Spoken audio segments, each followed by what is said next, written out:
হংকংয়ের আবাসিক ভবনে ভয়াবহ অগ্নিকাণ্ডের এক সপ্তাহ পরও থামেনি উদ্ধার কাজ। মৃতের সংখ্যা বেড়ে দাঁড়িয়েছে ১৫৬ জনে। নিম্নমানের নির্মাণ সামগ্রী ব্যবহারের অভিযোগে গ্রেপ্তার করা হয়েছে অন্তত ১৫ জনকে। হংকংয়ের ওয়াংফুক কোর্টের পুড়ে যাওয়া সেই টাওয়ারগুলোর সামনে এখনও ভেসে বেড়াচ্ছে ধোঁয়ার গন্ধ। এক সপ্তাহ পেরোলেও চলমান উদ্ধার কাজে হতাহতের সংখ্যা বাড়তেই থাকছে। এখন পর্যন্ত ১৫৬ জনের মরদেহ উদ্ধার করেছে কর্তৃপক্ষ। এখনও নিখোঁজ ৪০ জনের বেশি।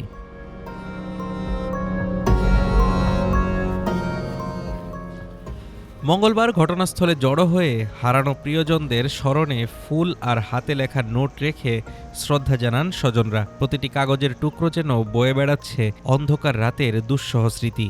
ভবনের সিঁড়ি, ছাদ এবং বিধ্বস্ত ফ্ল্যাটগুলো থেকে একের পর এক মরদেহ উদ্ধার করছে পুলিশ। আগুন লাগার সময় ভবনের ভেতরে আটকা পড়েছিলেন ৪,০০০-এর বেশি বাসিন্দা। অগ্নিকাণ্ডের পেছনে গুরুতর গাফিলতির অভিযোগ উঠেছে নির্মাণ কোম্পানির বিরুদ্ধে।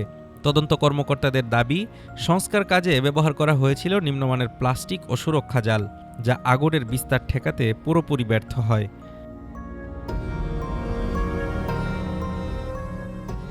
আগুন লাগার পর দ্রুত এক ফ্ল্যাট থেকে আরেক ফ্ল্যাটে আগুন ছড়িয়ে পড়ায় পরিস্থিতি নিয়ন্ত্রণের বাইরে চলে যায়। ঘটনার সাথে জড়িত অভিযোগে নতুন করে অন্তত ১৫ জনকে গ্রেফতার করেছে পুলিশ, আর দুর্নীতি তদন্তে আলাদা করে আটক করা হয়েছে ১২ জনকে।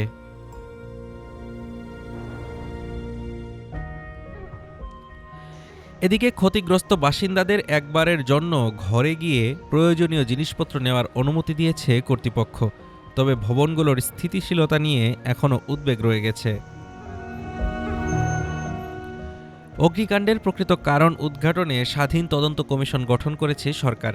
সংস্কার কাজের ত্রুটি, অনুমোদন প্রক্রিয়ার ফাঁকফোকর এবং ব্যবহৃত নির্মাণ সামগ্রীর মান সবকিছুই খতিয়ে দেখবে কমিটি। ভয়াবহ এই অগ্নিকাণ্ড শুধু একটি শহর নয়, নাড়িয়ে দিয়েছে গোটা হংকংকে। মৃতের সংখ্যা বাড়তে থাকায় স্বজনদের অপেক্ষা যেন আরও দীর্ঘ হচ্ছে। হংকং সরকারের পক্ষ থেকে দ্রুত তদন্ত শেষ করে দোষীদের বিরুদ্ধে কঠোর ব্যবস্থা নেওয়ার আশ্বাস দেওয়া হয়েছে। Desk report, Dhaka today.